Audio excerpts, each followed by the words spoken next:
It's going to be really interesting how people respond to the accidental tourist show at Manly Museum, because it's not what I normally do.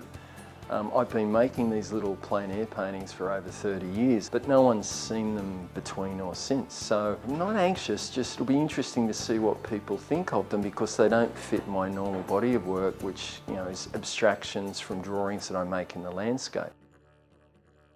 And look, the normal work I make is about me immersing myself in the landscape and drawing from things that I find and trying to break with a Western narrative of foreground, midground and background ways of seeing. So I'm trying to come up with another way of seeing landscape and entering into it, and that comes also from being influenced by Aboriginal painting as well, which I think is probably the biggest painting movement to come out of Australia. I had no way to read it or identify with it, but I knew it was really profound and wonderful work. And in a way, that was the touchstone or trigger for my journey into abstraction and making work about how I felt about Australian landscape.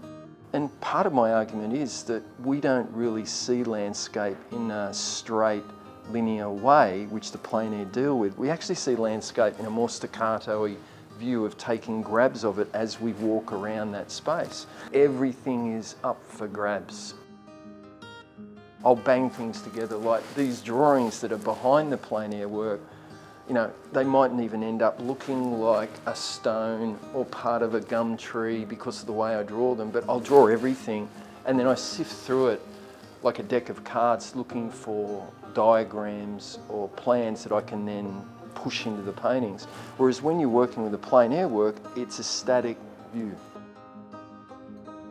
Fowler's Gap has been a really important place to me because it's given me my practice. I've been going there since I was a baby artist, 30 years ago. I'm now 57, so I was in my middle 20s, and I painted lots of different ways, plein air to abstraction, and it's become a kind of lab workshop. That painting, which is looking east from the property, I painted that many times, but every time I painted it, it's slightly different. Some little inference or something different will come up, and it's given me a lot back by going there repeated times.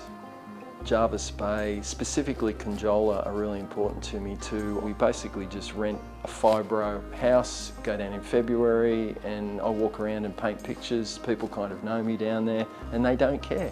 They don't give a rat's. You just go and make things.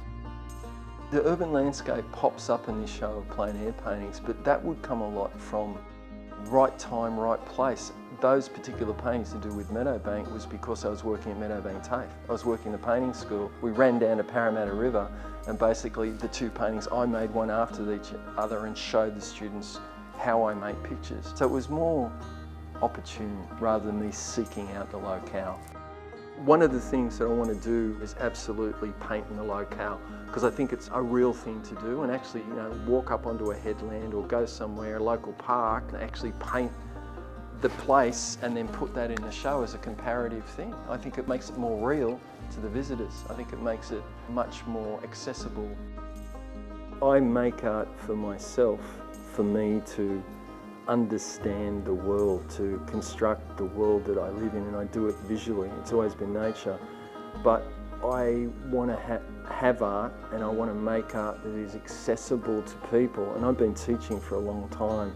I'm suspicious of art that is oblique or opaque. I want art to be transparent and have a voice that everyone can kind of have a way in. I think that's really important, and I teach like that.